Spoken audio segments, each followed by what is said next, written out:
All right, this one's really for the people that are not involved in acting or Hollywood or any of it, because those of you that are already know all of this. So I'm just really going to answer the question, what do you do every day?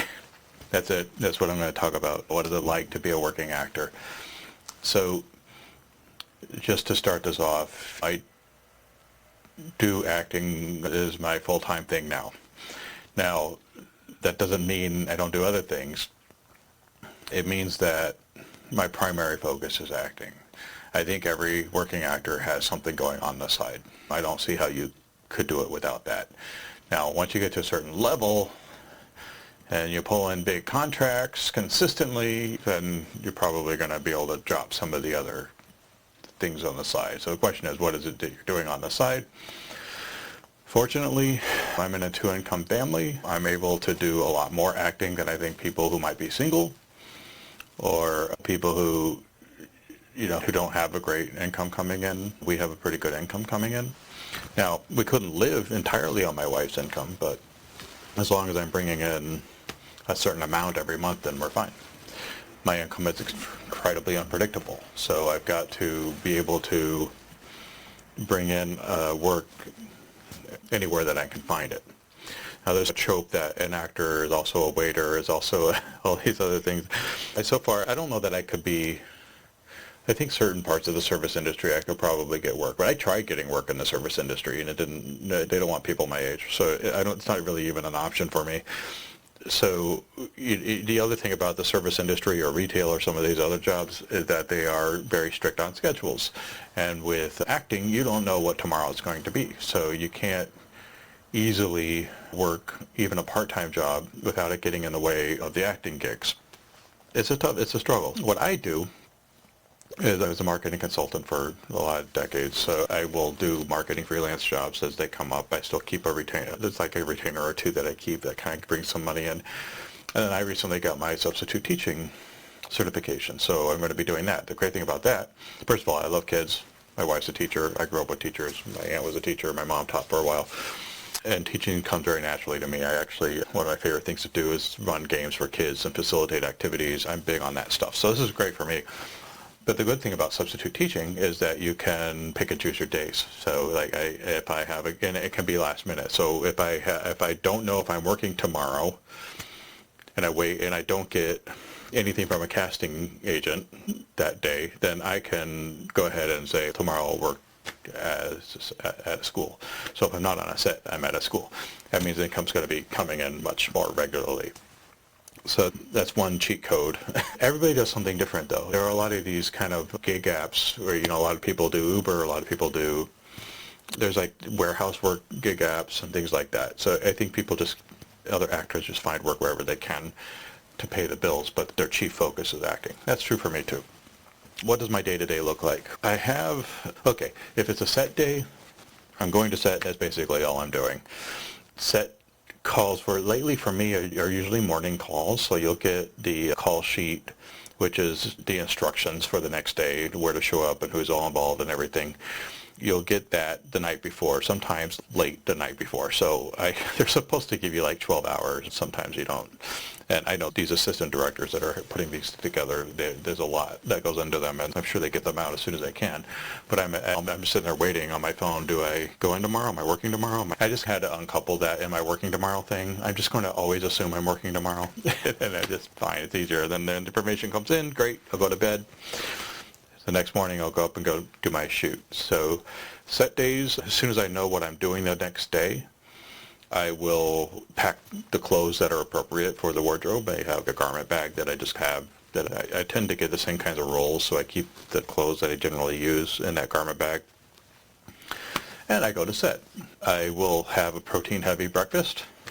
Usually that's something like, not heavy though, so like Cheerios has a protein cereal now, so I love that. Yeah, it's really, and it keeps me for a few hours. They do feed you on set, but you want energy. I actually skip out on coffee on set days until further into the day because I don't know what it's going to do to my energy level. I don't know what it's going to do to my stomach. And I'm a big coffee drinker, but on set days I don't drink coffee, I drink water. I don't drink soda, I drink water because you need energy and you need fluids. So that's my day. I will eat. Usually they're typically the lunches they provide are great, protein-heavy lunches. I will tend to eat there. Depending on the time of day, I'll get home probably past dinner time, and sometimes I don't even eat dinner. It's like, it's an adjustment. But that's a set day. I love being on set. If I have my druthers, I don't care what I'm doing on set. I just want to be on set. I want to be around it. I want to be in the action. There's some actors that just want to go off into a quiet space, either to just cruise their phone or prepare for their role or whatever they're doing. I like to be on set. I like watching how the grips manage the lighting situation and how the gaffer lights and how the camera. I like watching the cameras at work. I like seeing how the director coordinates the frame, and I like looking at the monitors and seeing how the frames look, and because I think I'm a filmmaker at heart, so I love watching all of the bits and pieces. I love and it's through osmosis. I'm watching how the craft is done. So if I could be, I'd be on set every day, and I don't care if I'm a PA or an actor or whatever. It's just I prefer being an actor. Now, the gigs that I get are primarily background gigs, and these are great because you can be on set, you can meet people. It's not hard work. It really isn't. I guess some are worse than others in terms of how hard it is. But your background, you are to fill the space, and so it's not really even acting. Certainly you have to emote sometimes, but it's not emotionally or intellectually draining at all. It can be physically draining, but acting, it's all in here, and that can be very draining energetically. The background's really easy work, and there's a lot of it out there, so I tend to work a lot of those gigs. Now, I do get supporting, and I've even gotten some leads and day player roles, and those are much more scheduled than the background gigs. So am I working tomorrow? That's a background thing. If I'm a day player or if I'm a supporting or a lead, I've known weeks, and I've blocked that day out. I have had a script. I've been working the script. I've been breaking down the script. I have been rehearsing. I have been recording my rehearsals. I have been memorizing. I've been doing all of that work, so I'm well prepared by the time the shoot happens. And that's a whole different dynamic. Now I'm in performance mode, and so it is very emotionally, intellectually, and physically draining. It is my food, though. While it's draining, I'm also getting nourishment. Weird. That's what I live for, those moments. But those moments aren't as often. So what will happen in a month is that you'll have one or two, for me. I'm getting more and more the more that I do it. But let's say one or two, maybe three of these acting roles, and then a whole slate of these background roles. Now, some actors don't bother with background. They focus entirely on the other work. I'm not at a level yet where I can just rely on getting regular acting work. I have to supplement with something.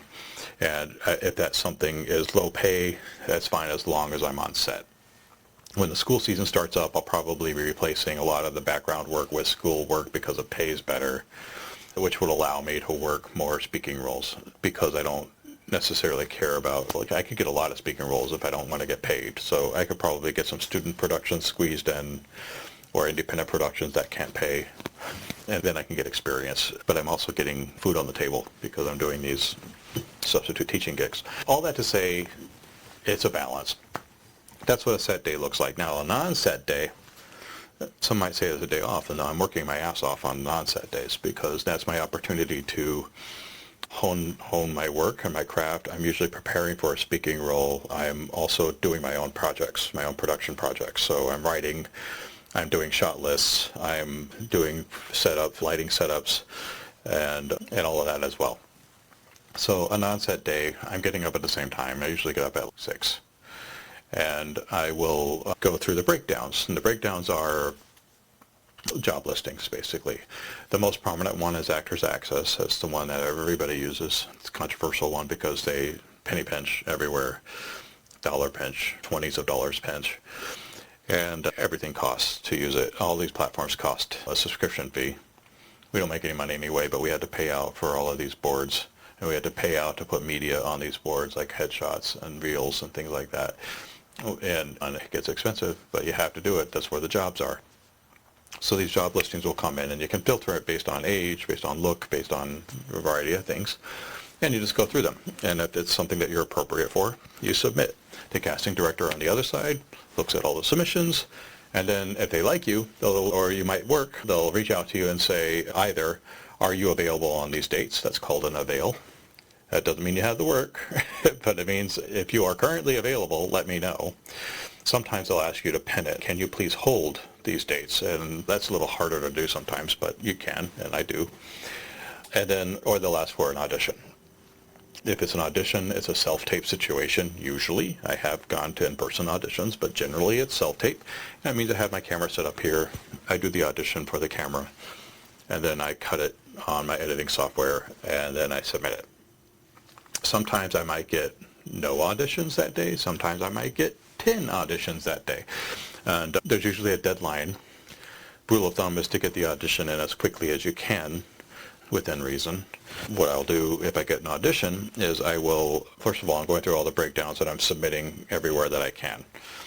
Some submissions ask for auditions before they have vetted you. I generally don't do that unless it's something I really want or it pays really well, because for me, if they're asking for a self-tape without having vetted you, I don't know if I'm contextually right for the role or not. So it could be a colossal waste of time. If they're asking me for an audition, that's different. I do fit the type they're looking for, so then it's about my performance. But if I'm doing a performance and I don't know contextually if I fit the part they're looking for, I'm just wasting my time because they might not even look at it. So generally, if they're asking for self-tapes on the submission, I'll try to avoid it. I think most casting directors know that. There's a whole slew of them that don't, and they do ask for that. And I don't even know if you want a guy with a beard. If you want a guy with a beard, then I can do it. I just don't have any context. Anyway, if they've asked for an audition, I'll do them. I've done all my submissions, then I go through my auditions. And what I do is I have a process. I will take the script. I'll read it. I'll try to understand the tone. If I can't quite get the tone from the script, I will do some research on the casting, on the director, maybe the casting director. Usually that information's available. Or I'll look at like prior projects that this production company's done. I'll just get an idea what their tone typically is like. Because if you strike out on tone, you lose it. So I'll break that. Then I break down the script using my theater training. I break down the script and try to understand what the character's role is, what they want out of the scene, and all the motivation stuff, the subtext, and the thought before the line, and all of that, and try to kind of grok that. And I think generally auditions, you can just play them straight. But I believe what casting directors often are looking for is everybody's going to play it straight. So what I mean by play it straight is do it in the way the script obviously intends it to be done. I do not believe you should make up surprises or be extraordinary in that way. But I do think that you should take the script, see what it's intending, and then go and try to elevate it somehow and find a way to bring it to a point maybe that other people wouldn't do or think about doing. And that's where the creativity comes in. And so I might do, especially if the role looks really juicy, I might put in some extra effort on really trying to understand how to elevate the performance based on what the script is intending and not just do it normal. So anyway, I do a lot of work on preparing for the audition, and then I do the audition. I do 3 takes, no more, no less. And generally the second take is the one that wins. Often the third, but generally the second. Almost never the first. So I found that if you don't put a cap on it, you'll just end up doing it forever, and at the end of the day, it's really hard to decide which one's best because they're all about as good. But 3 gives you a nice warm-up, a punch, and then a safety. And that's just how I do it. So I'll take the audition. I'll do all of the auditions at once, and then I'll go back to my computer, and then I will cut using DaVinci Resolve. I've been an editor for years and years, so this is no big deal for me. I will cut up all of the auditions and then submit them. So that is always priority. Breakdowns, submitting myself, and then any auditions that come in, I do that very first thing. On some days, that might be all I do because there are so many auditions. On days like today, I didn't get any auditions. I was done with my breakdowns by 7:30, and here I am doing this. The thing that I do after that is I work on building up my presence as an actor. And that means being present. That means being visible. And that also means honing the craft. So I'm actively looking for ways to do that.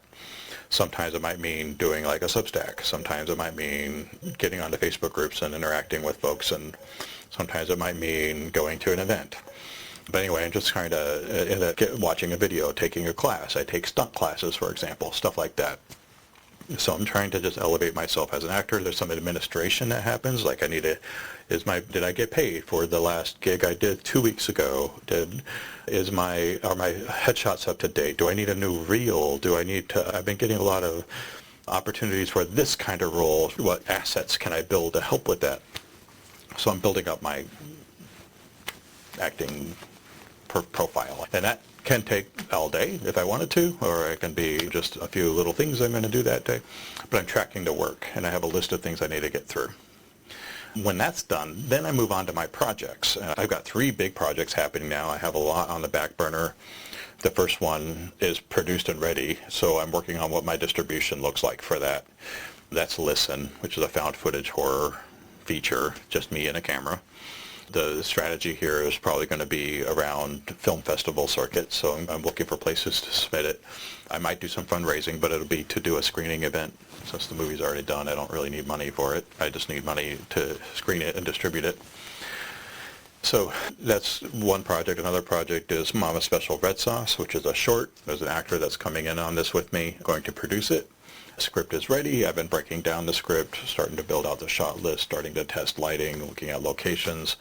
And that one I might need a fundraise for. I'm going to see if I can do it on a dime. We'll see.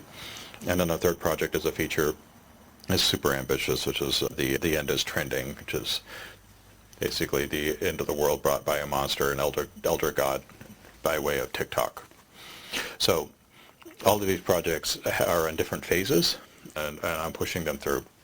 The projects that I do on my own are heavily vetted internally because their objective is, first of all, it's a good story I want to tell, but really needs to also allow me to have the acting experience that I'm looking for. These are all things that I want to be in. I'm not as interested in directing as I am acting, but right now I believe that if you're not getting hired, you have to make your own work. So I'm making my own work.